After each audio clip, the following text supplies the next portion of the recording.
감히 흑수저 주제에 내 앞길을 막아? 넌 감옥에서 썩게 될 거야, 평생. 아닙니다. 저는 그분을 구해드렸을 뿐이라고요. 이거 다 음모입니다. 누가 감히 내 생명의 은인을 건드리는가? 당장 그 아이를 데려오세요. 이사님, 게임은 끝났습니다. 이제 그 자리에서 내려오시죠. 젠장, 이 늙은이 당장 꺼내. 죽고 싶지 않으면.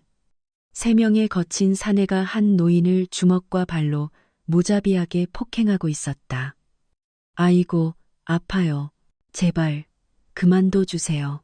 노인이 차가운 아스팔트 바닥에 쓰러져 고통스러워하는 모습이 보였다. 편의점 야간 근무를 막 마친 가난한 공대생 한재주는 주저할 틈도 없이 그들에게 달려갔다. 연세 많으신 분께 대체 무슨 짓거리입니까?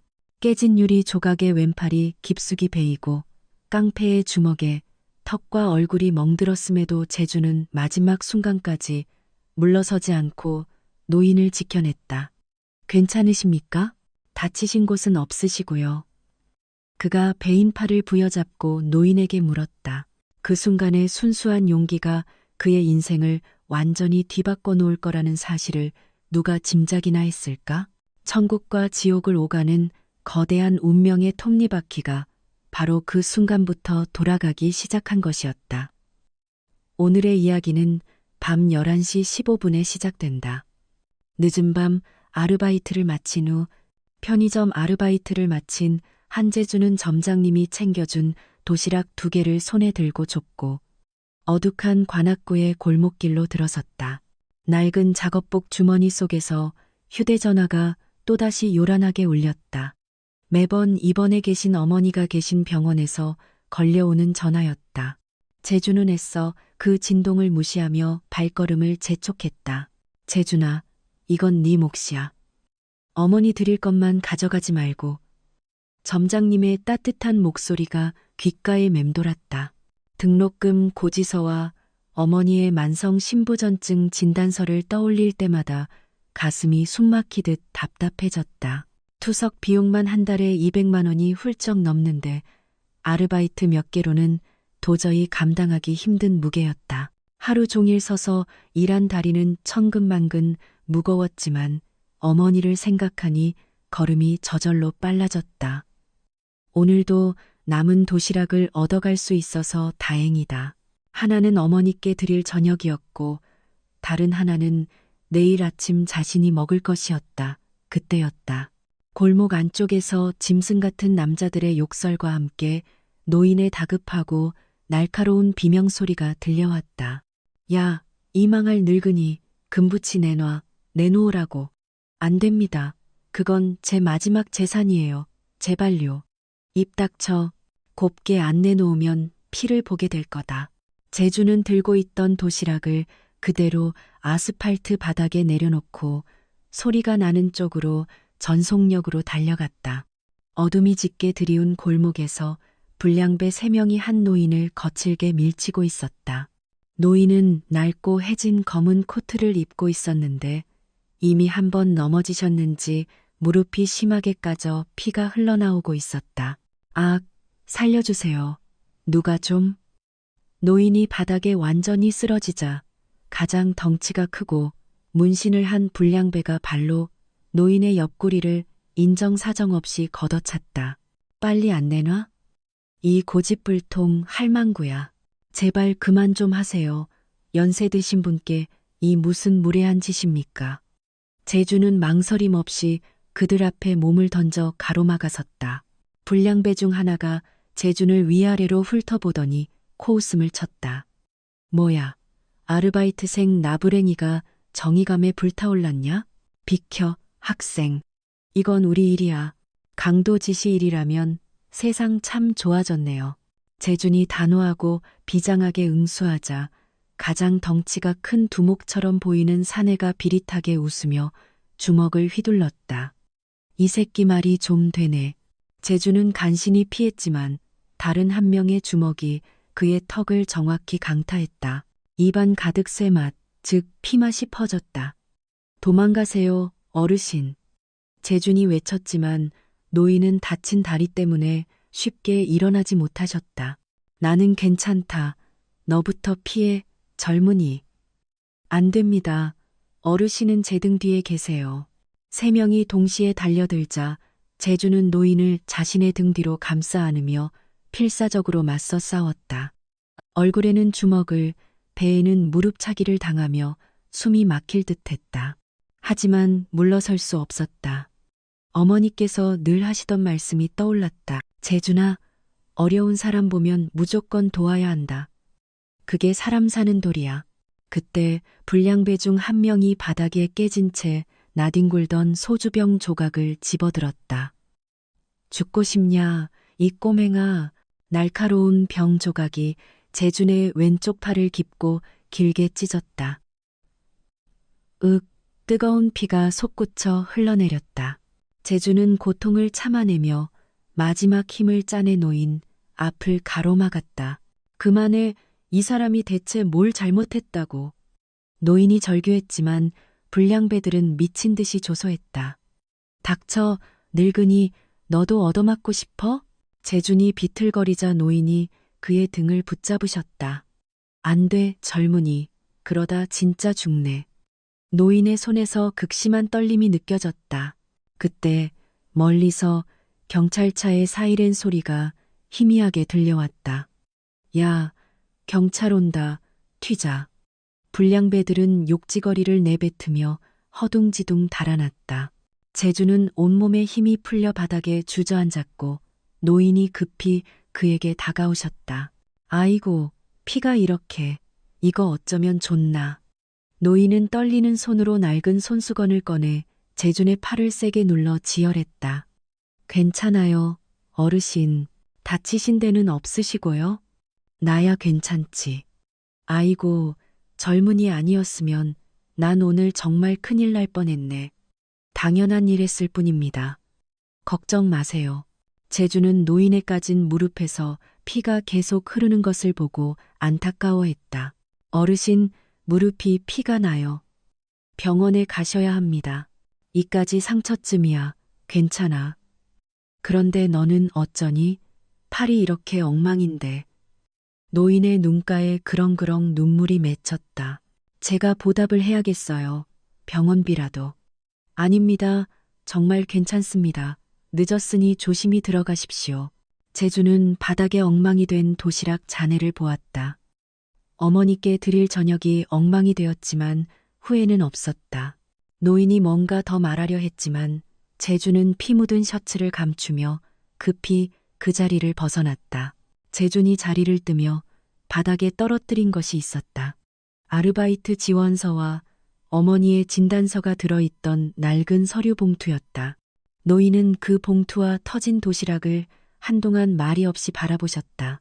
다음 날 새벽 원룸촌을 뒤집어 놓은 벤츠 행렬. 다음 날 이른 아침 재준은 붕대를 감은 팔의 극심한 통증 때문에 깊은 잠을 이루지 못했다. 상처가 예상보다 깊어 계속 욱신거렸다. 저지, 누군가 그의 낡은 원룸문을 정중하게 두드렸다. 이렇게 이른 시간에 누가 왔을까? 재준이 문 밖을 내다보니 검은색 고급 양복을 차려입은 정중하고 깐깐해 보이는 인상의 중년 남성이 서 있었다. 한재준 씨 되십니까? 네, 그런데 누구세요? 저는 이대호 비서라고 합니다. 어젯밤 은혜를 꼭 갚고 싶어 하시는 분이 계셔서 찾아뵈었습니다. 재준은 놀란 눈으로 그를 바라보았다. 어젯밤 노인과 관련이 있을 거라고 짐작했지만 확신이 서지 않았다. 그가 문을 열고 밖으로 나가자 낡은 다세대 주택 골목에 최고급 검은색 벤츠 S클래스 10대가 줄지어 서 있는 충격적인 광경이 펼쳐졌다. 동네 전체가 발칵 뒤집혔다. 세상에, 저 차들 좀 봐. 저게 다 벤츠잖아. 한재준이 도대체 무슨 일 한 거야? 혹시 재벌집 손녀라도 구한 거 아니야? 이 비서가 미소를 지으며 고개를 숙였다. 따라오시겠습니까? 모든 것을 설명해 드리겠습니다. 제주는 붕대 감은 팔을 움켜쥐며 천천히 이 비서를 따라 벤츠에 올라탔다. 생전 처음 타보는 고급 세단의 부드러운 가죽 시트에 앉아 숨이 멎을 듯했다. 창밖으로 동네 사람들의 경악하고 놀란 얼굴이 줄줄이 스쳐 지나갔다. 벤츠 행렬은 도심 한복판의 거대하고 웅장한 빌딩 앞에 멈춰 섰다. 건물 정면에는 금강그룹, 지음갱 그룹이라는 커다란 황금색 글자가 새겨져 있었다. 제주는 목을 뒤로 젖혀 건물 꼭대기를 바라보았지만 끝이 보이지 않았다. 신문에서만 보던 국내 굴지의 대기업 본사 건물이었다. 여기가 어디죠? 재준이 더듬더듬 물었다. 금강그룹 본사입니다. 최상층 회장실로 안내해드리겠습니다. 이 비서가 정중하게 말하며 앞장서 걸었다. 로비에 들어서자 최고급 대리석 바닥과 화려하고 거대한 샹들리에가 재준을 압도했다. 깔끔한 정장을 차려입은 직원들이 바쁘게 오가고 있었다. 모든 사람이 재준을 신기한 듯 쳐다보았다. 아마 그의 초라한 차림새가 이 위험 있는 공간과 어울리지 않아서일 것이다. 이 비서님, 저 사람은 누구죠? 회장님께서 직접 만나신다는 분인데 왜 저런 옷을 입고 왔을까요? 직원들의 속삭임이 들려왔지만 재준은 신경 쓰지 않았다. 엘리베이터는 60층을 넘어 계속 올라갔다. 층수가 올라갈수록 재준의 심장은 더 빨리 뛰었다. 마침내 70층에서 멈춰서 문이 열리자 거대한 규모의 회장실이 나타났다. 어서 오십시오. 그곳에는 어젯밤의 초라한 행색과는 완전히 다른 분이 계셨다. 고상한 전통 한복을 곱게 차려입고 단정하게 머리를 빗어 넘긴 노인이었다. 하지만 그 강단 있는 눈빛만은 어젯밤 그 노인이 분명했다. 무릎에 남아있는 작은 상처 자국도 보였다. 어르신. 재준은 너무 놀라 자신도 모르게 소리쳤다. 노인, 즉 윤희정 회장은 부드럽게 미소 지으며 말했다. 앉으세요, 재준군. 어젯밤에는 정말 고마웠습니다. 여기가 대체 어디고? 회장님께서는 왜 여기에? 저는 금강그룹의 윤희정입니다. 이 그룹을 세운 회장이지요. 재준은 의자에 털썩 주저앉았다.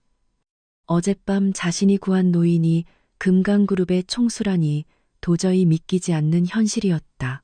믿어지지 않죠? 저도 그랬어요.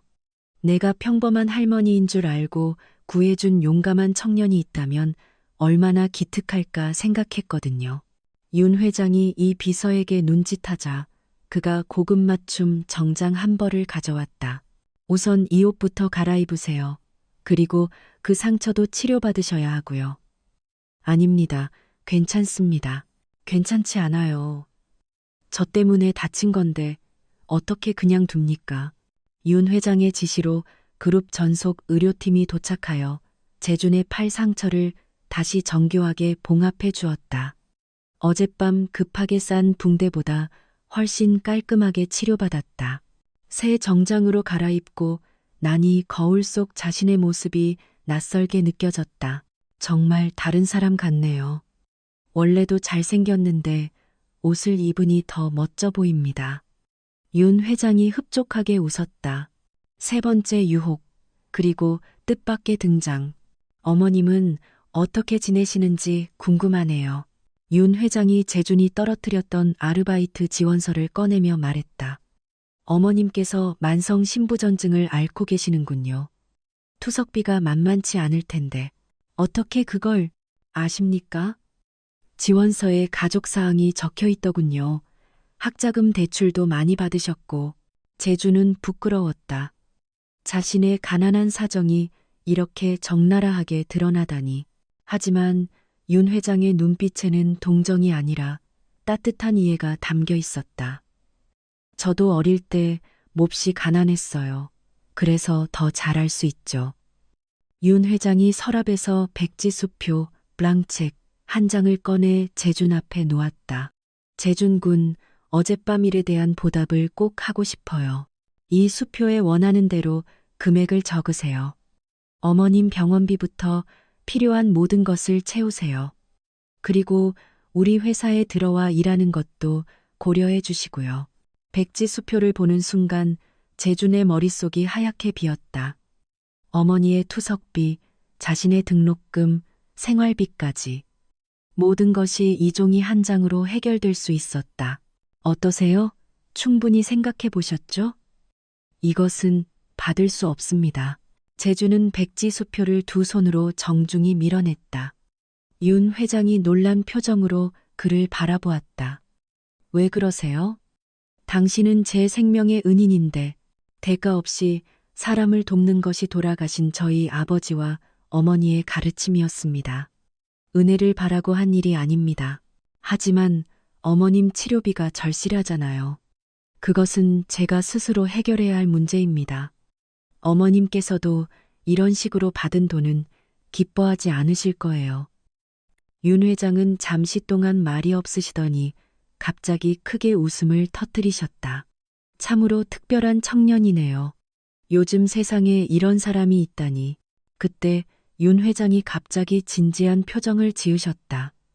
대신 회장님께서도 다시는 그런 위험한 곳에 혼자 가지 않으셨으면 좋겠습니다. 왜 그런 곳에 혼자 계셨던 겁니까? 윤 회장은 깊은 한숨을 쉬었다. 사실 요즘 가족들 때문에 스트레스가 많아서요. 가끔 혼자 나가서 머리를 비우고 싶을 때가 있거든요. 가족 때문이라니요? 제 조카가 있는데 요즘 제 회장 자리를 호시탐탐 노리고 있어요. 그래서 일부러 허름한 옷을 입고 나다녔던 겁니다. 윤 회장이 쓸쓸하게 웃으셨다. 사실 제가 RH-라는 희귀 혈액형이라 평생 조심하며 살았는데 그런 제가 당신 같은 분을 만나다니 정말 특별한 인연이에요. 희귀 혈액형이요? RH-요. 수혈받기도 힘들고 큰 수술을 할 때면 항상 걱정이죠.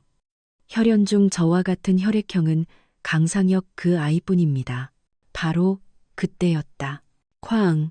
회장실 문이 거칠게 열리고 40대 후반으로 보이는 남자가 굳은 표정으로 들어왔다. 바로 윤 회장이 말씀하신 조카이자 금강그룹의 강상혁 이사였다. 고모님, 이런 근본도 모르는 일개 아르바이트생에게 시간을 낭비하실 때가 아닙니다. 강 이사는 재준을 위아래로 훑어보더니 노골적으로 코웃음을 쳤다. 상혁아, 내 은인을 모욕하지 말게. 은인이라니요? 고모님께서 너무 쉽게 사람을 믿으시는 것 아닙니까? 윤 회장이 날카롭게 말씀하셨다. 이 청년이 없었다면 고모는 지금 어떻게 됐을지 몰라. 그것도 저는 진짜인지 의심스럽습니다. 강 이사가 재준을 노려보며 말했다. 요즘 이런 식으로 접근해서 돈을 뜯어내려는 사기꾼들이 얼마나 많은데요. 특히 연세 드신 분들을 노리는 수법이 아주 교묘해졌다고 들었습니다. 사기꾼이라니요. 재준이 분노하며 일어서자 강 이사가 비웃었다. 그럼 증명해 보시죠. 정말 순수한 마음이었다면 말이에요. 왜 거액의 돈을 마다하면서도 회장실까지 왔습니까? 강 이사의 말에 재준은 할 말을 잃었다. 강상혁, 당장 사과해. 윤 회장이 호통을 치셨다. 죄송합니다, 고모님. 하지만 복지재단 설립 안건이 급한데 이런 일로 귀한 시간을 보내시면. 강 이사는 겉으로는 사과했지만 눈빛은 여전히 차가웠다. 그는 자신이 추진하려던 복지재단 안건이 재준 때문에 밀려난 것에 분노하고 있었다. 복지재단은 내일 다시 논의하면 돼요. 오늘은 재준 군과 중요한 이야기가 있습니다. 윤 회장이 단호하게 말씀하시자 강 이사의 얼굴이 일그러졌다. 알겠습니다. 하지만 주주들이 기다리고 있다는 점 잊지 마세요. 그리고 이런 일로 회사 이미지에 문제가 생기면 강 이사는 나가면서 재준을 한 번 더 노려보았다.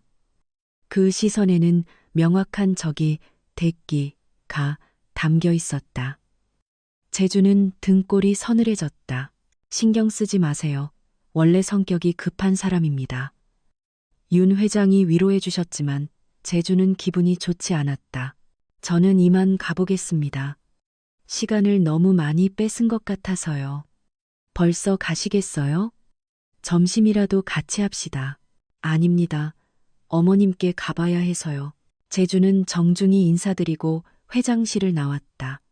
복도를 걸어가는데 등 뒤에서 누군가 자신을 지켜보는 느낌이 들었다. 뒤돌아보니 강 이사가 사무실 문틈으로 재준을 노려보고 있었다. 엘리베이터 안에서 이 비서가 조심스럽게 말했다. 회장님께서 지시하셨습니다. 어머님께서 서울 최고의 병원에서 치료받으실 수 있도록 모든 것을 지원해드리라고 하셨습니다. 그건 정말 감사하지만 거절하지 마세요. 회장님 뜻입니다. 그리고 이건 보답이 아니라 회장님의 진심 어린 마음입니다.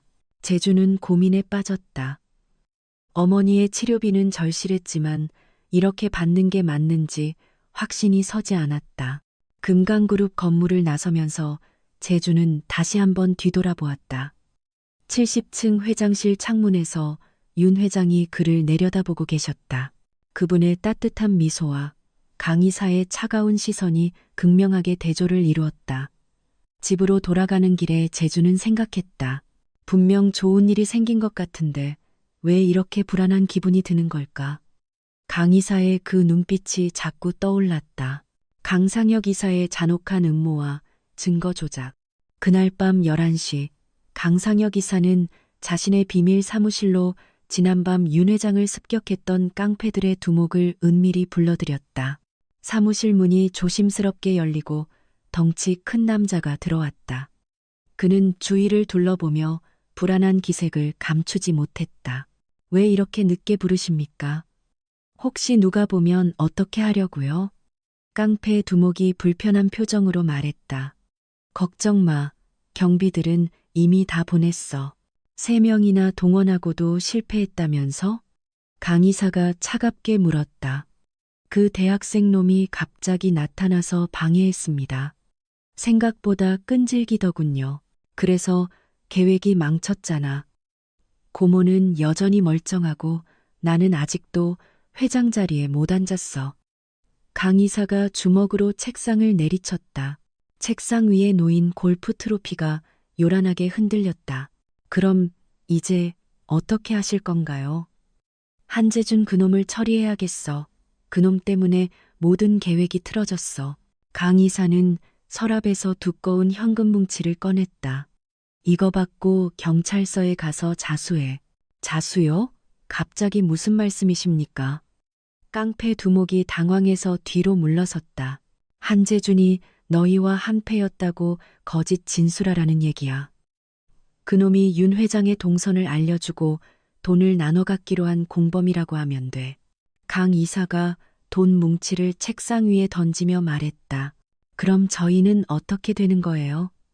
무고죄까지 뒤집었으면 염려 마. 내가 최고의 변호사도 붙여주고 형량도 최대한 줄여줄 테니까. 그리고 너희 가족들 생활비도 계속 대줄 거야. 강 이사가 달콤한 조건을 제시했다. 정말 믿어도 됩니까? 내가 언제 약속을 안 지켰나? 너희 아내랑 애들 주소도 다 알고 있으니까 걱정하지 마. 협박이 섞인 말에 깡패 두목의 얼굴이 굳어졌다. 하지만 무고죄는 생각보다 무거운데. 그런 건 걱정 마. 내가 다 처리해 줄 테니까. 지금 너희는 폭행 사건으로 수배 중이잖아. 이대로 가면 중형인데 이 방법이 낫지 않겠어? 깡패 두목은 고민했지만 선택의 여지가 없었다. 가족들의 생계가 걸린 문제였고 더구나 강 이사의 협박까지 있었다. 알겠습니다. 그런데 증거는 어떻게 하죠? 말로만 해서는 믿어주지 않을 텐데. 그것도 내가 다 준비해놨어. 강 이사가 또 다른 서랍을 열어 은행 통장과 현금을 보여주었다. 이미 한재준 계좌로 500만 원을 송금해뒀어. 조회해보면 너희가 받기로 한 돈의 일부가 그놈 계좌로 들어간 걸로 나올 거야. 직접 들어가라는 건가요? 당연하지. 그놈 집에 경비는 없어. 1층 원룸에 혼자 사니까 쉬울 거야. 문도 낡아서 따기 쉬워. 강 이사는 한재준의 주소가 적힌 쪽지와 함께 문 따는 도구를 건넸다. 그리고 이것도 같이 숨겨. 윤 회장의 동선이 자세히 적힌 가짜 메모였다. 이건 뭡니까? 윤 회장 스케줄이야. 한재준이 미리 조사해서 너희에게 알려줬다는 증거지. 깡패 두목이 메모를 받아보니 정말 윤 회장의 실제 동선과 일치했다. 어떻게 이런 걸 아셨습니까? 내가 조카니까 당연히 알지. 고모 스케줄은 늘 내가 관리하거든. 이제 모든 준비는 끝났어. 내일 새벽에 들어가서 증거를 심어둔 다음 자수하면 돼. 결백한 영웅의 추락. 그날 밤 2시. 깡패들은 강 이사의 지시대로 한재준의 자취방에 몰래 잠입했다. 문은 예상보다 쉽게 열렸다. 낡은 원룸안은 정말 가난해 보였다. 여기 맞나? 정말 초라하네. 이런 데서 사는구나. 맞아. 주소 확인했어. 저기 아르바이트 유니폼도 걸려있네. 방 안에는 편의점 유니폼과 너덜너덜해진 공대 교과서들이 정리되어 있었다. 작은 냉장고 위에는 어머니 사진도 놓여 있었다. 이런 놈이 사기를 쳤다고? 정말 못 믿겠네. 상관없어. 돈 받고 하는 일이니까. 그들은 현금 뭉치를 옷장 깊숙이 숨기고 가짜 메모를 책상 서랍에 넣었다. 이제 됐나? 가자. 새벽에 자수하는 거 잊지 마. 다음 날 새벽 5시. 깡패 3명은 경찰서에 나타났다. 자수하러 왔습니다. 무슨 사건 때문에요? 금강그룹 윤 회장 습격 사건입니다. 경찰들은 놀랐다.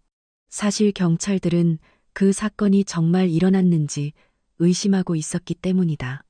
그 사건이 정말 일어난 거였어요? 네. 그런데 저희만 한 게 아닙니다.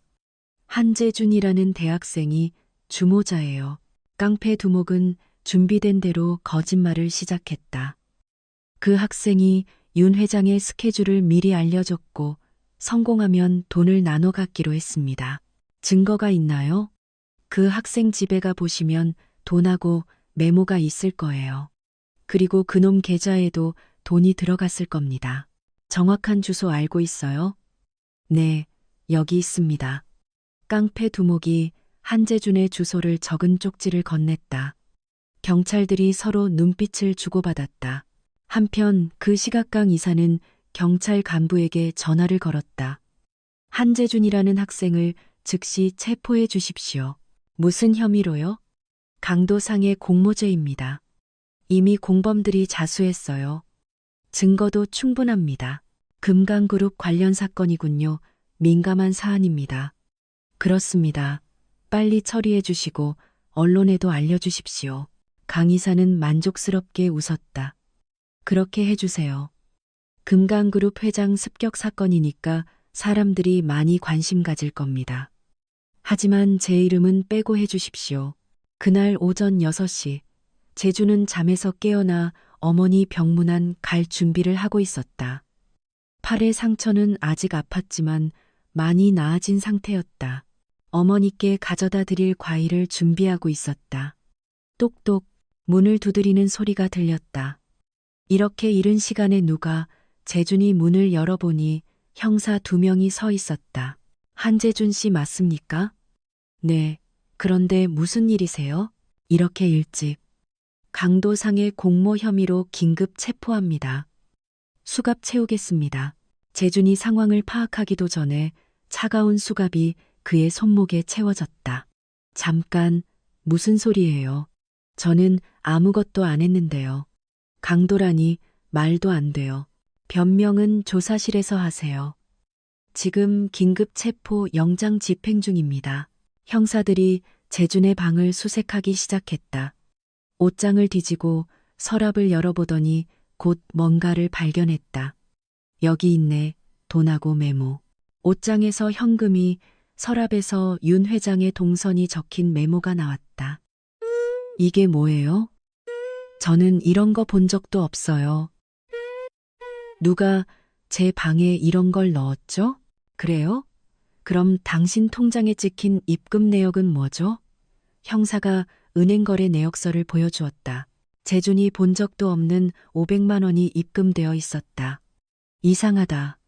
저는 이런 돈 받은 적 없는데요. 제 통장인데 어떻게 이런 일이. 공범들이 이미 다 자백했어요. 당신이 주모자라고 하던데. 윤 회장 스케줄 넘겨주고 돈 받았다며. 재준은 머릿속이 하얘졌다. 윤 회장님께 전화드려 보세요. 제가 누구인지 확인해 보시면. 재준은 어제 받은 윤 회장의 명함을 찾으려 했지만 지갑 안 어디에도 없었다. 강 이사가 미리 보낸 사람이 밤사이 명함을 훔쳐간 것이었다. 변명 그만하고 따라오세요. 수사해보면 다 밝혀질 겁니다. 정말 억울합니다. 저는 윤 회장님을 구해드린 사람이에요. 그런 말은 조사실에서 하세요. 재준은 수갑을 찬 채로 경찰차에 실려갔다. 동네 사람들이 모두 나와서 구경했다. 한재준이가 체포됐네. 무슨 일이야? 강도 사건에 연루됐다던데. 에이, 그럴 리가. 착한 애인데. 요즘 사람들 겉모습만 봐서는 모른다니까. 어머니의 위독과 동맹군의 등장. 그날 오후 이 소식은 모든 언론에 대대적으로 보도되었다. 금강그룹 회장 습격 사건 충격 반전. 용감한 시민으로 알려진 대학생. 실제로는 공범, 가난한 공대생의 두 얼굴. 의협심은 연출이었나? 재준은 한순간에 의로운 청년에서 파렴치한 사기꾼으로 전락했다. 유치장 철창 안에서 그는 믿을 수 없는 현실을 받아들여야 했다. 어머니는 어떻게 하실까? 병원비는 어떻게 마련할까? 걱정뿐이었다. 그날 저녁 대학교에서는 긴급 징계위원회가 열렸다. 한재준 학생 사건으로 학교 이미지에 큰 타격이 왔습니다. 언론에서 우리 학교 이름까지 나왔어요. 즉시 제적 처분하는 게 좋겠습니다. 동의합니다. 이런 학생을 계속 둘 수는 없죠. 재준은 결백을 주장할 기회조차 없이 제적 처분을 받았다. 한편 금강그룹 회장실에서는 윤 회장이 충격에 빠져 있었다. 정말 그 청년이 그런 일을 했을까? 믿어지지 않아. 고모님, 이제야 믿으시겠어요? 제가 처음부터 수상하다고 말씀드렸잖습니까? 강 이사가 거짓된 동정을 표했다. 하지만 그 청년의 눈빛이 정말 진실해 보였는데 연기였던 거죠. 요즘 사기꾼들이 얼마나 교묘한데요? 증거가 이렇게 명확한데 뭘 더 봐야 합니까? 윤 회장은 말이 없었다. 그분도 명확한 증거 앞에서는 어쩔 수 없었던 것이다. 유치장에서 사흘째 되는 날, 국선 변호사가 와서 한 말이 계속 머릿속을 맴돌았다. 증거가 너무 확실해요. 공범들 증언도 일치하고 물증도 있고요. 실형은 피하기 어려울 것 같습니다. 최소 3년은 각오하셔야 할 것 같아요. 그 말을 들었을 때 재준은 정말 절망적이었다. 어머니, 한재준 면회 왔다. 교도관이 다가와서 말했다. 재준은 깜짝 놀랐다. 누가 나를 면회 왔을까? 면회실에 들어가니 어머니께서 야위고 수척해진 모습으로 앉아 계셨다. 눈이 움푹 패어 며칠 사이에 훨씬 늙으신 것 같았다. 어머니? 재준은 유리창 너머로 어머니를 보며 눈물이 터졌다. 재준아, 정말 네가 그런 일을 했니? 어머니의 떨리는 목소리에 재준은 가슴이 찢어지는 것 같았다. 아닙니다, 어머니, 저는 정말 아무것도 안 했어요. 누군가 저에게 누명을 씌운 거예요. 그럼 왜 내 방에서 돈이 나온다는 거야? 통장에도 돈이 들어왔다던데? 어머니께서 신문을 펼쳐 보여주셨다. 재준의 사진이 크게 실린 기사였다. 저도 모르겠어요. 누군가 몰래 넣어둔 것 같아요. 어머니, 저를 믿어주세요. 어머니께서 고개를 숙이시며 한숨을 깊게 내쉬셨다. 네가 돈이 필요한 걸 아는데 혹시 엄마 치료비 때문에 마음이 급해서. 어머니, 그런 말씀 마세요. 저는 절대 그런 짓 안 했어요.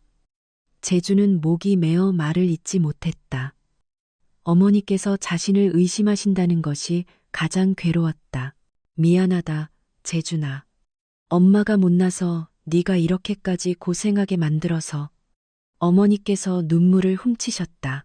그런데 재준아, 병원에서 이상한 일이 있었어. 이상한 일이요? 네가 잡혀온 다음 날이야.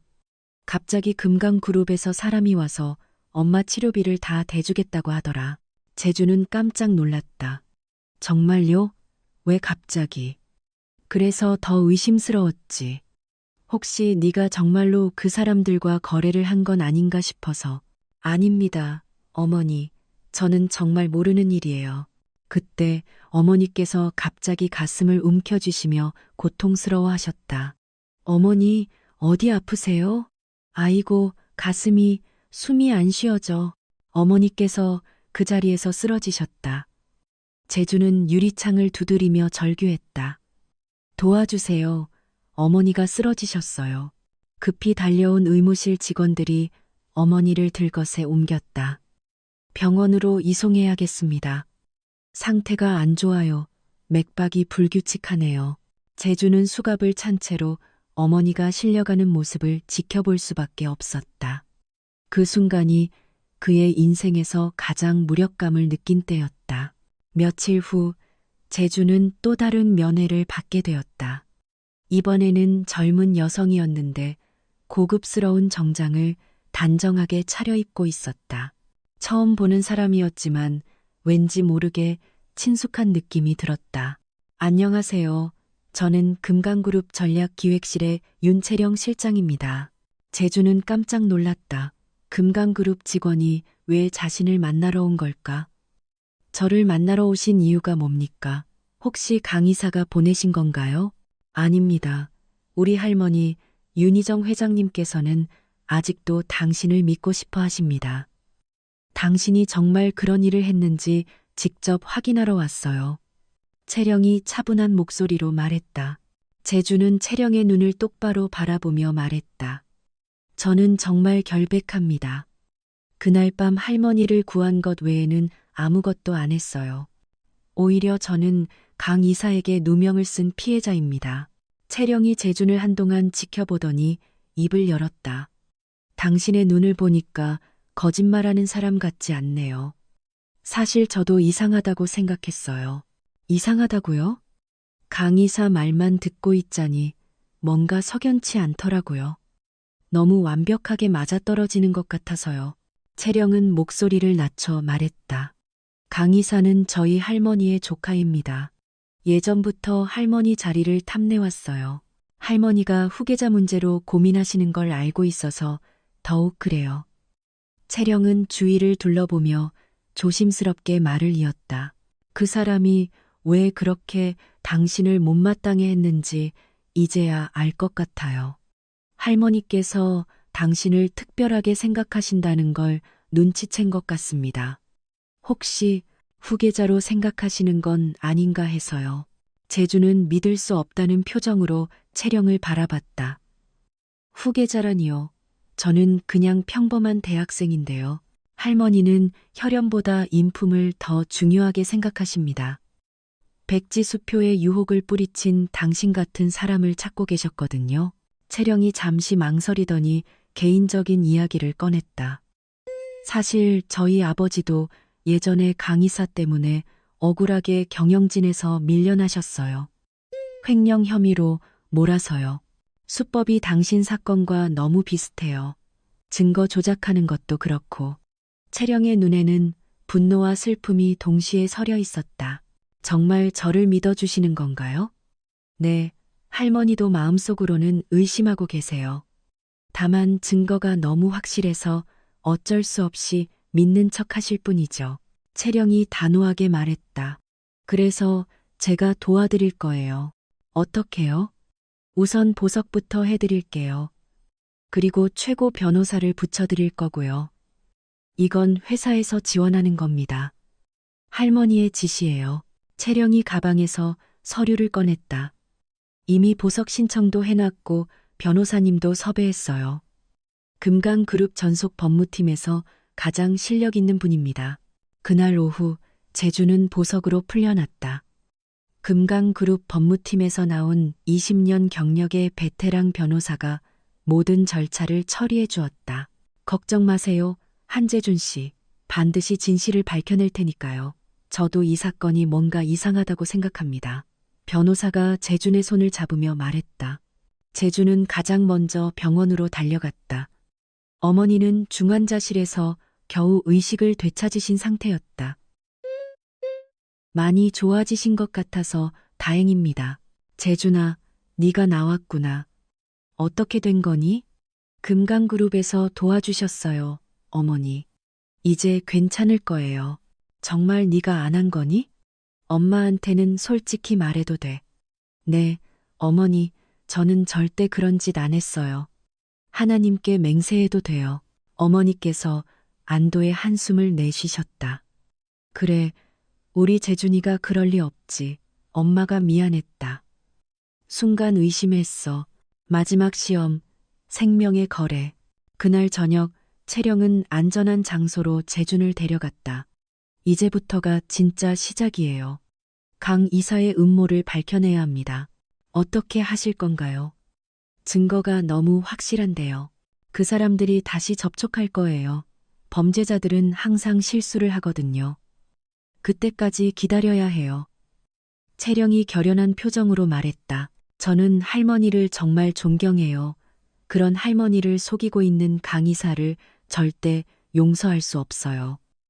재준은 채령 덕분에 희망을 되찾았다. 이 어둠 속에서 자신을 믿어주는 사람이 있다는 것만으로도 큰 힘이 되었다. 감사합니다. 저를 믿어주셔서 정말 고마워요. 당연한 거예요. 우리 할머니의 눈은 틀리지 않거든요. 그분이 인정한 사람이면 분명 좋은 사람입니다. 이제 반격할 시간이에요. 일주일 후 금강그룹 본사 70층 긴급이사회 회의실. 강 이사는 의기양양한 표정으로 자료를 정리하고 있었다. 그는 오늘 마침내 윤 회장을 몰아낼 수 있을 거라고 확신하고 있었다. 여러분, 오늘 중요한 안건을 논의하려고 합니다. 우리 고모이신 윤 회장님의 경영 능력에 심각한 문제가 있다고 봅니다. 무슨 말씀이세요? 갑자기 왜 그런 말씀을 하시는 거죠? 한 이사가 의아해하며 물었다. 며칠 전 강도 사건 기억하시죠? 고모님께서 사기꾼에게 완전히 노란하셨어요. 심지어 후계자로까지 생각하셨다고 하더군요. 강 이사가 거짓말을 섞어가며 말했다. 후계자라니, 그런 얘기가 있었나요? 이사들이 웅성거리기 시작했다. 고모님께서 직접 그 사기꾼에게 백지 수표를 내미시면서 회사에 들어오라고 하셨어요. 완전히 속아 넘어가신 거죠. 판단력이 완전히 흐려지신 겁니다. 강 이사는 핵심으로 들어갔다. 그래서 제가 회장 회의만을 상정하려고 합니다. 이제 새로운 리더십이 필요해요. 회의실이 순간 조용해졌다. 잠깐, 그건 너무 성급한 것 아닌가요? 윤 회장님께서는 이 회사를 여기까지 키우신 분인데요. 충성파 이사 한 명이 반박했다. 과거는 과거고 현재가 중요합니다. 지금 고모님 상태로는 회사 경영이 불가능해요. 주주들이 이 사실을 알면 주가 폭락은 불보듯 뻔합니다. 여러분, 회사의 미래를 생각해 주세요. 매수된 이사들이 하나둘 동조하기 시작했다. 강 이사님 말씀도 일리가 있어요. 그럼 투표로 결정하시죠. 찬성하시는 분들은 거수해 주세요. 강 이사가 자신만만하게 말했다. 매수된 이사 5명이 망설임 없이 손을 들었다. 아직 과반수가 안 되네요. 바로 그때였다. 갑자기 회의실이 어두워지더니 앞쪽 대형 스크린이 켜졌다. 저게 뭐죠? 화면에는 강 이사가 깡패 두목을 만나는 장면이 선명하게 나왔다. 어두운 골목에서 돈 봉투를 건네는 모습, 그리고 대화 내용이 재생되었다. 강 이사 목소리. 한재준 그놈을 공범으로 만들어 내가 돈을 더 줄 테니까. 깡패 목소리. 알겠습니다. 거짓 증언하라는 거죠. 강 이사 목소리. 그래. 그놈이 우리에게 윤 회장 스케줄을 알려줬다고 해. 확실하게 해. 이사들이 충격에 빠져 웅성거렸다. 저게 뭡니까? 강 이사님이 아니에요? 목소리가 똑같은데요. 직접 증거 조작을 지시한 거네요. 강 이사는 얼굴이 하얗게 질려서 벌떡 일어섰다. 조작이다. 누군가 내 얼굴을 합성한 거야. 이건 명백한 모함이야. 그때 회의실 문이 열리고 채령이 재준과 함께 들어왔다. 그럼 이것도 거짓말인가요? 채령이 또 다른 증거를 내밀었다. 깡패 두목의 아내가 녹음한 파일이었다. 여보, 나 정말 미안해. 강 이사라는 놈한테 돈 받고 거짓말했어. 한재준이라는 학생은 정말 억울한 사람이야. 이사들이 강 이사를 노려보기 시작했다. 강 이사님, 이게 정말 사실입니까? 윤 회장님을 직접 해치려고 했다는 건가요? 강 이사는 식은땀을 뻘뻘 흘리며 변명했다. 다 모함이야. 누군가 나를 함정에 빠뜨리려는 거야. 그때 회의실 문이 다시 열리고 형사 2명이 들어왔다. 강상혁 씨, 무고교사 횡령 혐의로 긴급 체포합니다. 강 이사는 결국 수갑을 찬 채로 끌려나갔다. 안 돼. 이건 음모야. 내가 가만두지 않을 거야. 이 복수는 반드시 갚겠어. 그는 마지막까지 악을 썼지만 아무도 신경 쓰지 않았다. 재주는 이 모든 과정을 회의실 맨 뒷자리에서 지켜보고 있었다. 채령 덕분에 마침내 진실이 밝혀진 것이다. 후계자 지명, 인연의 힘. 회의실이 조용해진 후 문이 열리고 윤 회장이 들어오셨다. 여러분, 정말 죄송합니다. 제가 조카를 제대로 관리하지 못해서 이런 일이 생겼네요. 윤 회장이 이사들 앞에서 깊이 고개를 숙이셨다. 그리고 한재준 씨의 완전한 결백이 증명되었으니 그에 대한 모든 오해를 풀어주시기 바랍니다. 이사들이 박수를 쳤다. 한재준 씨는 저를 구해주신 진정한 은인입니다. 그런데 제 조카 때문에 억울한 누명을 쓰셨네요. 윤 회장이 재준을 바라보며 진심으로 미안해하셨다. 괜찮습니다, 회장님. 진실이 밝혀졌으니 다행이에요. 재준은 정중히 인사드렸다. 그날 저녁 모든 방송사 뉴스에서는 한재준 사건 진실 규명 소식이 대대적으로 보도되었다. 학교에서도 긴급 회의를 열어 즉시 제적 처분을 철회했다.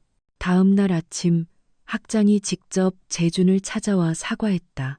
6개월 후 금강그룹 창립 기념일 행사장. 수많은 임직원과 언론이 참석한 성대한 행사였다. 윤 회장이 단상에 올랐다. 오늘 중요한 발표가 있습니다. 지난 6개월 동안 우리 회사에서 경영 수업을 받으신 한재준 씨를 금강그룹의 차기 후계자로 지명합니다. 우레 같은 박수가 터져 나왔다. 재준은 믿을 수 없다는 표정으로 윤 회장을 바라봤다. 재준 군은 위기의 순간에 저를 구해주셨을 뿐만 아니라 지난 6개월 동안 탁월한 경영 능력까지 보여주셨습니다. 한재준 씨를 금강그룹 최연소 전략기획본부장으로 임명합니다. 재준은 떨리는 마음으로 단상에 올라 인사말을 했다. 이 자리에 서게 된 것은 모두 윤 회장님과 윤채령 실장님 덕분입니다. 앞으로 금강그룹을 더욱 발전시키겠습니다. 뜻밖의 위기, RH-의 저주. 그날 저녁 윤 회장, 채령, 그리고 많이 회복되신 재준의 어머니와 함께 호텔 레스토랑에서 축하 저녁 식사를 하고 있었다. 재준 씨, 정말 축하해요. 6개월 전만 해도 이런 일이 생길 줄은 꿈에도 몰랐을 거예요. 윤 회장이 와인잔을 들며 말씀하셨다. 모든 게 회장님 덕분입니다. 저 같은 사람을 믿고 기회를 주셔서 감사해요. 앞으로 사돈지간이 되는 건가요? 채령이 장난스럽게 웃으며 말했다. 재준과 채령은 이미 사내 공식 커플로 인정받고 있었다. 그때였다.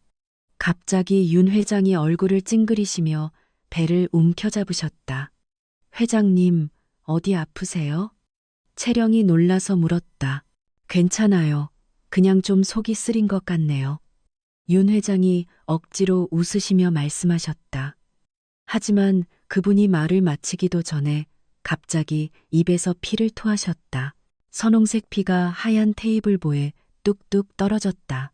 할머니, 채령이 비명을 지르며 윤 회장을 부축했다. 윤 회장이 의식을 잃고 쓰러지셨다. 구급차가 도착하여 윤 회장은 즉시 서울대학교 병원 응급실로 이송되었다. 3시간을 기다린 후 주치의가 심각한 표정으로 나왔다. 간경화가 말기까지 진행된 상태입니다. 솔직히 말씀드리면 당장 간이식을 받지 않으시면 일주일을 넘기기 어려울 것 같습니다. 재준과 채령은 모두 충격에 빠졌다. 문제는 환자분이 RH- 혈액형이라는 겁니다. 매우 희귀한 혈액형이어서 적합한 공여자를 찾기가 쉽지 않아요. 의사가 안타까운 표정으로 말했다. 혈연 중에 같은 혈액형이 있으신가요? 채령이 고개를 저었다. 저는 A형이고 아버지도 B형이에요. 그때 채령이 갑자기 얼굴이 하얗게 질렸다. 설마 강상혁 이사요? 의사가 고개를 끄덕였다. 네, 강상혁 씨가 유일한 혈연 공여자로 등록되어 있네요. 그들은 절망에 빠졌다. 강 이사는 지금 구치소에 수감되어 있는 상태였다. 다음 날 아침, 채령과 재주는 구치소를 찾아갔다. 강 이사는 수갑을 찬 채로 면회실에 나왔고 그의 얼굴에는 비열한 웃음이 떠올라 있었다. 오, 이게 누구야? 내 자리를 빼앗은 사기꾼이랑 배신자 손녀가 왔네. 강 이사가 조롱하듯 말했다. 삼촌, 할머니가 위독하세요. 간이식이 필요해요. 채령이 간절히 말했다. 그래? 그럼 죽으라고 해. 나야 상관없어. 강 이사가 차갑게 말했다. 어떻게 그런 말을 할 수 있어요? 혈육인데. 재준이 분노하며 소리쳤다.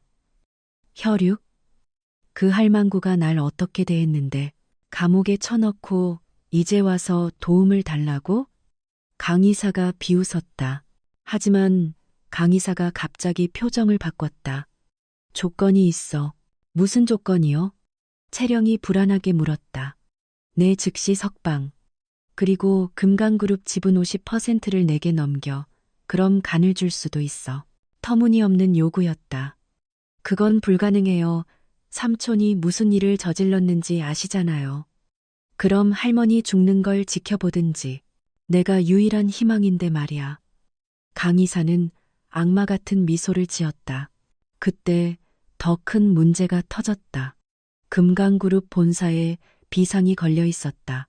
금강그룹 핵심 기술 해외 유출 사건 발생, 차세대 반도체 기술 중국 업체로 넘어가. 유출 규모는 10조 원에 달했다. 이게 언제 일어난 일입니까? 강 이사가 구속되기 직전에 해외로 빼돌린 것 같아요. 미리 준비해둔 것 같습니다. 이 기술 유출로 인해 금강그룹은 수주했던 미국 빅테크 기업과의 10조 원 규모 계약이 즉시 파기되었다. 주가가 30% 폭락했고 협력 업체들이 연쇄 도산 위기에 처했다. 강 이사는 구치소에서 대리인을 통해 협박 메시지를 보내왔다. 지분을 넘기지 않으면 2차 기술 자료까지 해외 언론에 공개하겠다. 그럼 금강그룹은 영원히 회복 불가능할 것이다. 재주는 병원에서 의식을 잃고 계신 윤 회장의 병실 앞에 서 있었다.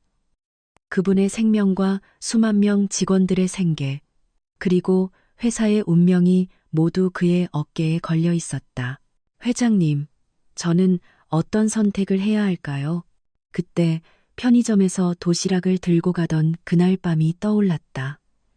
노인을 구하겠다는 단순한 마음으로 시작된 일이 이렇게 커다란 책임이 될 줄은 몰랐다. 하지만 재주는 결심했다. 윤 회장을 구하고 회사도 지켜내겠다고. 기적의 일치와 최후의 반격. 이틀 후 재주는 혹시나 하는 마음에 병원에서 조직 검사를 받았다. 의료진도 별로 기대하지 않는 표정이었다. 혈연도 아닌데 일치할 확률은 거의 없습니다. 하지만 해볼 만한 가치는 있죠. 담당 의사가 회의적인 표정으로 말했다. 그래도 해보는 게 낫겠죠. 다른 방법이 없으니까요. 재주는 팔을 걷어붙이며 말했다. 다음 날 아침, 의사가 믿을 수 없다는 표정으로 재준을 불렀다. 그의 손에는 검사 결과지가 들려 있었다. 한재준 씨, 정말 놀라운 일이 일어났습니다. 무슨 일인가요? 혹시 나쁜 소식인가요? 아닙니다. 오히려 기적입니다. 윤 회장님과 간 조직이 완벽하게 일치합니다. 재준은 귀를 의심했다. 정말이요? 혈연도 아닌데 그런 일이 가능한가요? 10만 분의 1 확률입니다. 의학적으로 정말 드문 일이에요. 더 놀라운 건 혈액형도 같다는 거예요. 한재준 씨도 RH-군요. 재준은 윤 회장이 예전에 했던 말이 떠올랐다. 희귀 혈액형이라 평생 조심하며 살았는데 당신 같은 분을 만나다니 정말 특별한 인연이네. 정말 운명적인 인연이었다. 재준은 즉시 채령에게 연락했다. 채령 씨, 기적이 일어났어요. 제가 윤 회장님께 간을 드릴 수 있어요. 1시간 후 채령이 병원으로 달려왔다. 재준 씨, 정말 가능한 거예요? 거짓말 아니죠? 네, 의사 선생님이 완벽하게 일치한다고 하셨어요. 지훈 씨, 정말 고마워요. 하지만 너무 위험한 수술 아닌가요? 채령이 걱정스럽게 말했다. 괜찮아요. 회장님이 저를 다시 태어나게 해주신 분인데 이 정도는 당연하죠. 재주는 채령과 어머니를 안심시키려고 웃었다. 그런데 한 가지 더 큰 문제가 있어요. 수술하는 동안 회사 일은 어떻게 해요? 지금 너무 위급한 상황인데 이미 생각해뒀어요. 재주는 미리 준비해둔 서류를 꺼냈다. 수술 중에는 모든 경영 권한을 윤채령 실장님께 위임합니다. 저요? 하지만 저는 아직 경험이 부족한데 당신이면 할 수 있어요. 당신이 저를 구해준 것처럼 이번엔 회사를 구해주세요. 재주는 또 다른 봉투를 건넸다. 이건 비상계획서예요. 강 이사가 2차 기술 유출을 시도할 때를 대비해서 만든 거예요. 채령이 서류를 펼쳐보더니 놀란 표정을 지었다. 이런 상세한 계획까지 세우셨다고요? 언제 이런 걸 준비하셨어요? 회장님께 배운 거예요. 항상 최악의 상황을 대비하라고 하셨거든요. 그날 오후 긴급 이사회가 소집되었다. 재주는 이사들 앞에서 수술 계획과 함께 중요한 발표를 했다. 제가 윤 회장님께 간을 이식해 드리겠습니다. 그리고 수술 중에는 윤채령 실장이 모든 업무를 대행합니다. 또한 강 이사의 2차 공격에 대비한 계획도 완벽하게 준비해뒀습니다. 수술 당일 새벽 5시, 윤 회장과 재준은 나란히 수술실로 향했다. 채령과 재준의 어머니 그리고 회사 임원들이 모두 기다리고 있었다. 12시간 후에 다시 만나요. 재준은 채령에게 마지막 인사를 했다. 꼭 무사히 돌아와요. 약속해요. 채령이 눈물을 글썽이며 말했다. 마취가 시작되는 바로 그 시각. 강 이사는 구치소에서 축배를 들 준비를 하고 있었다. 이제 얼마 안 남았어. 곧 내가 금강그룹을 차지하게 될 거야. 하지만 그가 모르는 일이 일어나고 있었다. 채령은 재준이 맡긴 봉투를 열어보고 충격을 받았다. 그 안에는 강 이사의 해외 비자금 계좌 내역과 기술 유출, 정황을 담은 결정적 증거들이 들어있었다. 이런 것까지 준비해뒀다고. 스위스 은행 계좌까지 추적했네. 채령은 즉시 검찰 특별 수사팀에 연락했다. 검찰은 이 증거들을 바탕으로 강 이사에게 산업 스파이 및 횡령 혐의를 추가 기소했다. 스위스 은행에 숨겨져 있던 강 이사의 비자금 300억 원이 즉시 동결되었다. 동시에 재준이 미리 준비해둔 비상 경영 계획이 발동되었다. 채령은 임원들을 소집해 회사 방어 작전을 시작했다. 핵심 기술 유출에 대한 플랜 B를 실행합니다. 대체 기술을 공개하고 새로운 특허 포트폴리오를 발표하겠습니다. 폭락하던 주가가 서서히 안정되기 시작했다. 비자금 환수 소식이 알려지면서 투자자들이 돌아오고 있습니다. 주가가 10% 상승했습니다. 12시간의 긴 수술이 마침내 끝났다. 의사가 수술실에서 나와 엄지손가락을 세웠다. 성공했습니다. 두 분 다 무사하세요. 채령과 어머니가 눈물을 흘리며 기뻐했다. 중환자실에서 윤 회장과 재준은 나란히 깨어났다. 재준군, 고마워요. 정말 고마워요. 이제 정말 혈육보다 더 가까운 가족이 된 것 같아요. 윤 회장이 재준의 손을 꽉 잡으셨다. 채령이 급히 들어와서 좋은 소식을 연달아 전했다. 삼촌이 완전히 무너졌어요. 무기징역을 구형받았어요. 그리고 회사도 완전히 안정되었어요. 주가가 오히려 전보다 더 올랐어요. 재준은 안도의 한숨을 내쉬었다. 마침내 모든 것이 완벽하게 해결된 것이다. 새로운 시대와 선행의 계승. 1년 후 금강그룹 회장 취임식장. 거대한 볼룸에는 2,000명이 넘는 하객들이 참석했다. 완전히 건강을 회복한 재준은 검은색 맞춤 턱시도를 입고 단상 옆에서 기다리고 있었다. 명예회장으로 물러나신 윤 회장은 고급스러운 한복을 입고 단상에 오르셨다. 오늘 금강그룹 창립일에 가장 중요한 순간을 맞았습니다. 이 모든 것은 한 젊은이의 숭고한 희생과 탁월한 리더십 능력 덕분이었습니다. 한재준 씨를 금강그룹의 정식 회장으로 임명합니다. 우레 같은 박수가 터져 나왔다. 재준은 떨리는 다리로 단상에 올랐다. 저는 취임사에서 약속드립니다. 의로운 선행이 세상을 바꾼다는 금강그룹의 철학을 더욱 발전시켜 나가겠습니다. 이익만을 추구하는 기업이 아니라 사회에 진정한 도움이 되고 희망을 주는 기업을 만들겠습니다. 2달 후 재준과 채령은 성대한 결혼식을 올렸다. 윤 회장께서 직접 주례를 서주셨다. 이 두 사람의 만남은 정말 하늘이 내린 운명이었습니다. 서로를 구해주고 함께 어려움을 극복하며 사랑으로 성장해온 아름다운 인연입니다. 신혼여행에서 돌아온 후 재준은 오랫동안 꿈꿔왔던 프로젝트를 시작했다. 금강장학재단 설립이었다. 과거의 저처럼 경제적으로 어렵지만 의로운 마음을 가진 청년들을 체계적으로 돕고 싶습니다. 억울한 누명을 쓰거나 법적 분쟁에 휘말린 의로운 청년들이 절망하지 않도록 법률적 문제 발생 시 무료 변론까지 지원하는 종합적인 지원 시스템을 만들겠습니다. 이사들이 모두 감동받은 표정으로 찬성했다. 정말 의미 있는 프로젝트네요. 회장님의 생생한 경험이 바탕이 된 것 같습니다. 2년 후 기적과 같은 일이 일어났다. 재준의 어머니께서 뇌사자 신장 기증을 받을 수 있는 기회가 생긴 것이다. 신장 이식 수술도 성공적으로 끝났다. 어머니는 수술 후 10년 만에 투석기계에서 완전히 자유로워지셨다. 그 무렵 채령이 임신 소식을 알려왔다. 임신 16주인데 쌍둥이래요. 남자아이 둘이에요.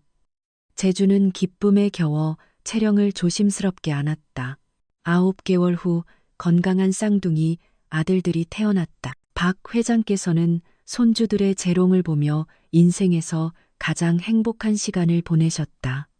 우리 손주들, 할머니가 세상에서 제일 좋지. 어느 주말 오후 재준은 초심을 잃지 않기 위해 예전에 아르바이트했던 편의점을 찾아갔다. 사장님을 만나 진심으로 감사 인사를 드린 후 그는 낡은 다세대 건물을 매입했다. 몇 주 후 재준은 그 건물을 완전히 리모델링하여 형편이 어려운 대학생들을 위한 무료 기숙사로 새롭게 만들었다. 이 기숙사에서 미래의 훌륭한 인재들이 자라나길 기원합니다. 그날 저녁 그는 그 편의점 앞에서 컵라면으로 늦은 저녁을 때우고 있는 한 학생을 만났다. 마치 예전의 자신의 모습을 보는 것 같았다.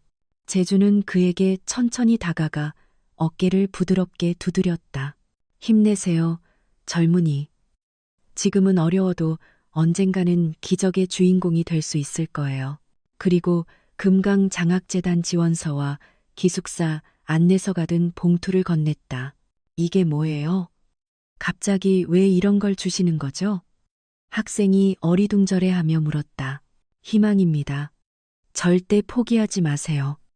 의로운 마음을 가지고 살다 보면 반드시 좋은 일이 생길 거예요. 학생은 봉투를 소중히 받아들고 재준을 물끄러미 바라봤다. 그의 눈에는 새로운 희망과 의지가 빛나고 있었다. 재준은 그 모습을 보며 깊은 감동을 느꼈다. 선행의 아름다운 순환이 계속되고 있었다. 마지막 밤하늘, 선행의 힘, 집으로 돌아가는 길에 재준은 별이 가득한 밤하늘을 올려다봤다. 그날 밤 깡패들에게 맡고 있는 노인을 구한 그 작은 용기가 그의 인생을 완전히 바꿔놓았다. 한순간의 용기 있는 선택이 이렇게 큰 변화와 축복을 가져올 줄은 꿈에도 몰랐다. 재준은 다시 한번 굳게 다짐했다. 앞으로도 계속해서 어려운 사람들을 돕고 의로운 일에 앞장서겠다고. 그것이 윤 회장님을 비롯해 자신을 도와준 모든 분들의 사랑에 보답하는 길이라고 생각했다. 금강그룹은 그의 경영하에 매년 성장하며 대한민국 최고의 기업으로 자리 잡았다. 하지만 무엇보다 중요한 것은 수많은 사람들에게 희망과 기회를 주는 기업이 되었다는 것이다. 그날 밤 재준은 가족들과 함께 따뜻한 저녁 식사를 했다. 윤 회장, 채령, 완전히 건강해지신 어머니, 그리고 활발하게 뛰어다니는 쌍둥이 아들들. 모두 함께하는 행복한 시간이었다. 모든 게 꿈만 같아요. 이 모든 축복이 정말 제게 온 건가 싶어요. 재준은 이 모든 기적이 그날 밤 용기를 내어 노인을 도운 선행, 샤녕에서 시작되었다는 것을 다시 한번 깨달았다. 선행은 정말로 세상을 바꾸고 기적을 만들어내는 놀라운 힘이 있었다. 선행이 세상을 바꾸는 가장 큰 기적이라는 것을 다시 한번 깨닫게 해준 이야기였습니다. 가난했지만 의로운 마음을 잃지 않았던 한재준 씨의 용기 있는 선택이 결국 금강그룹이라는 거대한 운명을 바꾼 핵심이 되었습니다. 백지 수표의 유혹을 뿌리치고 인간적인 도리를 지킨 그의 인품이야말로 모든 위협과 음모를 극복하고 진정한 성공을 이룬 비결이 아닐까요? 우리의 작은 선행이 누군가에게는 생명을 살리는 기회가 되고 또 다른 기적으로 돌아온다는 이 놀라운 교훈을 우리 모두 기억했으면 좋겠습니다. 오늘 이야기는 여기까지입니다. 긴 시간 함께 해주신 모든 분들께 진심으로 감사드립니다. 여러분의 생각은 어떠신가요? 이 이야기가 감동적이셨다면 댓글로 여러분의 의견을 남겨주세요. 그리고 이처럼 흥미진진한 이야기들을 놓치지 않으시려면 구독과 좋아요 부탁드립니다. 다음 이야기에서 또 만나요. 감사합니다.